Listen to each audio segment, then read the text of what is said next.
안녕하세요. 김성부동산 연구소입니다. 오늘은 보증금 존재를 이유로 월세를 연체할 수 있는지와 임차인이 3개월 월세를 연체할 시에 어떤 불이익이 있는지를 살펴보도록 하겠습니다. 최근 들어 경기가 나빠짐에 따라서 월세를 연체하는 임차인들이 많아집니다. 임차인은 보증금이 있기 때문에 보증금에서 연체된 월세를 차감하면 된다는 이야기를 많이 합니다. 실제로 이 보증금의 성격은 보증금을 존재를 이유로 월세를 연체할 수는 없습니다. 또한 임차인이 이렇게 3개월 월세를 연체했을 시에는 많은 어떤 불이익을 받게 됩니다. 임차인이 받는 불이익에 대해서 살펴보도록 하겠습니다. 자, 먼저 보증금의 성격에 대해서 살펴보도록 하겠습니다. 보증금은 건물의 임대차에 있어서 임차인이 부담하는 차임, 지급, 기타 채무를 담보하기 위해서 임대인에게 교부하는 금전입니다. 임대차 계약을 하고 나서 임대차 계약 종료 시에 임차인이 연체한 차임, 관리비 아니면 시설물을 임차인이 파손했을 때 관련된 수리비 이런 모든 것들을 총괄적으로 담보하는 것이 보증금이라고 말할 수가 있습니다. 그런데 이 보증금의 성격은 정지조건부 반환 채무를 수반하는 금전 소유권의 이전이라는 것이 우리 민법의 통설입니다. 정지조건부 반환 채무라는 것은 말씀드리기 전에 먼저 조건에 대해서 말씀드리도록 하겠습니다. 조건은 법률행위의 효력 발생이 장래의 불확실한 사실의 성립 여부에 의존하는 법률행위의 구간입니다. 기한은 효력 발생이 장래의 확실한 사실의 성립에 의존하고 조건은 불확실한 사실의 성립 여부에 의존합니다. 이러한 조건에는 정지조건과 해제조건이 있는데 보증금은 정지조건부 반환 채무를 수반하는 금전 소유권의 이전입니다. 여기서 말하는 정지조건은 불확실한 사실이 성립할 때 법률행위의 효력이 발생한다는 겁니다. 따라서 임차인의 채무 불이행이 있으면 보증금에서 당연히 변제 충당하고 잔액을 반환하는 조건으로 금전 소유권을 임차인이 임대인에게 양도했는 것이 보증금이라고 말할 수가 있습니다. 조금 더 구체적으로 말씀드리면 정지조건부 반환 채무가 바로 보증금의 성격입니다. 이 보증금은 원래 받아서 그대로 임대차 종료 시에 임대인이 임차인에게 반환을 해야 되는데 이 보증금이 정지조건부로서 효력이 발생한다는 거죠. 그럼 정지조건부는 일단은 보증금의 효력은 안 생긴다는 거죠. 안 생긴다는 것은 이 보증금을 가지고 보증금은 그대로 돌려줘야 된다는 의미입니다. 그런데 조건이 성취되어졌을 때 이렇게 효력이 생긴다는 거죠. 그러면은 이 조건의 성취가 무엇이냐를 보면은 바로 임차인이 임대기간 동안에 차임을 월세를 연체하거나 관리비를 연체하거나 파손 등에 의한 수리비를 부담해야 될 때 그것을 부담하지 않았을 때 이 보증금의 효력이 생긴다는 겁니다. 자, 이러한 보증금의 개념에서 살펴보면은 임차인이 연체한 월세를 이 보증금에서 충당하라는 얘기는 어느 정도 일리가 있는 이야기 같이 들릴 수가 있습니다.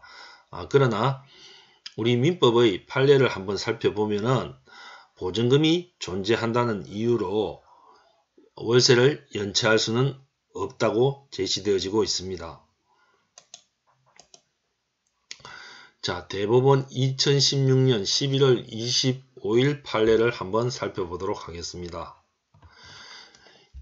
자, 판결 요지입니다. 임대인에게 임대차 보증금이 교부되어 있더라도 임대인은 임대차 관계가 계속되고 있는 동안에는 임대차 보증금에서 연체 차임을 충당할 것인지 자유로이 선택할 수 있다. 즉, 임대차 관계가 계속되고 있는 동안, 즉 계약이 종료되지 않는 상태에서 임대차 보증금에서 연체 차임을 충당할지 안 할지는 임대인이 선택을 할 수가 있다는 거죠. 그러면 충당을 하지 않겠다고 임대인이 선택했을 때는 임차인은 차임을 지급해야 할 의무를 계속 가질 수밖에 없다는 겁니다. 따라서 임대차 계약 종료 전에는 공제 등 별도의 의사표시 없이 임대차 보증금에서 당연히 공제되는 것은 아니고 임차인도 임대차 보증금 존재를 이유로 차임 지급을 거절할 수 없다. 즉 종료 전에 이렇게 그 의사표시가 있었을 때, 즉 월세를 연체했을 때 보증금에서 공제한다 이렇게 의사표시가 있었을 때는 가능하지, 별도의 의사표시가 없었을 때는 보증금에서 공제해서는 안 된다는 겁니다.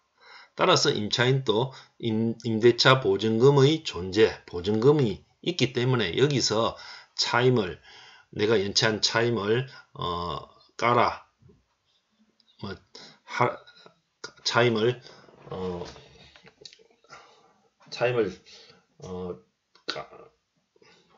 삭감해라 이렇게 얘기할 수는 없다는 겁니다. 자, 따라서 이렇게 경기가 나쁘다고 월세를 3개월씩 미납을 했을 때는 임차인은 다음 4가지 어떤 불이익을 받을 수가 있다는 겁니다.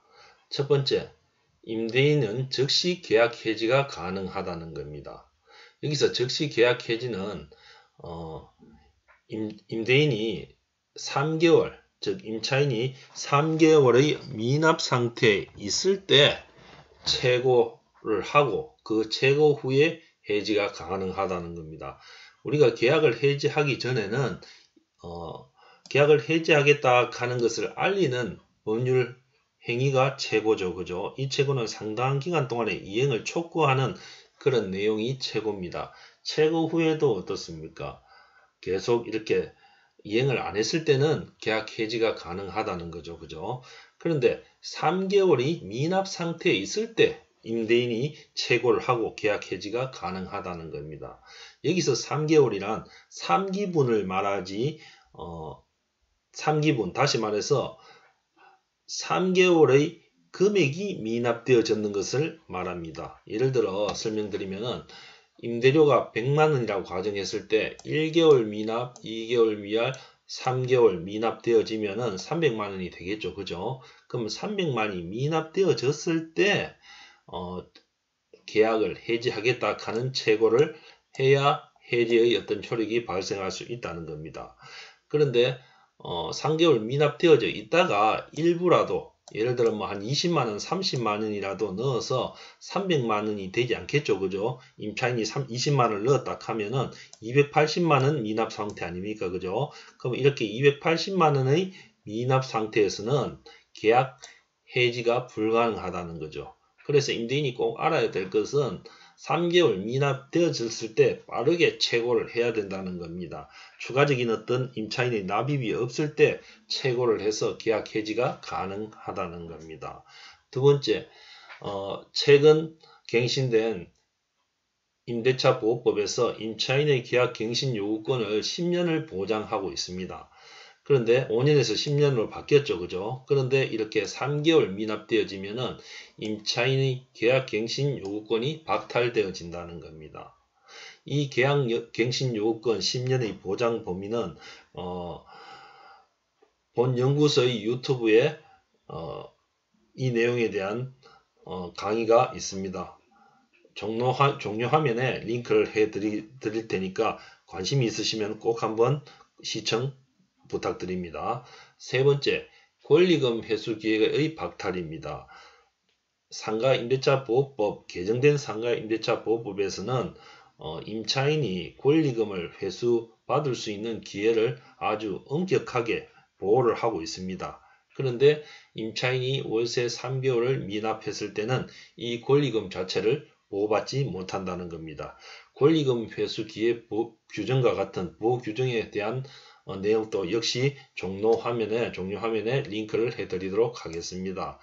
자, 권리금 회수 기회를 못 받기 때문에 이렇게 3개월 연체해가지고 권리금을 한 푼 못 받고 나가는 것보다는 오히려 3개월 연체할 것 같으면은 그 전에 어떻습니까?